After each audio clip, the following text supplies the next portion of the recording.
Good morning, Dave here with Organic Gardening in North Carolina. It is April the 15th and I have a short show on my winter sown Egyptian spinach.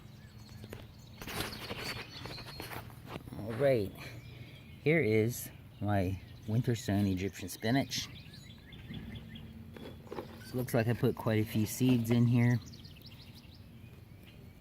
This plant gets huge.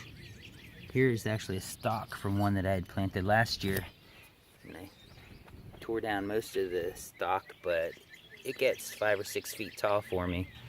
And even though we don't eat it a whole lot, the rabbits really love it. So I planted quite a bit of it this year.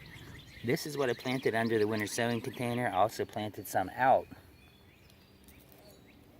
You can see these little ones here.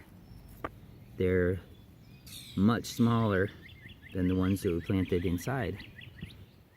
Winter sown, standard sown. Winter sown,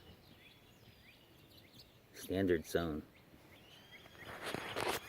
Alright, hope you enjoyed that short show. Have a blessed day. Oh, I'm going to put these short shows on a playlist. So either look for my channel for that playlist, or I will put the link in the description when I have a chance. Thanks for watching. Bye-bye.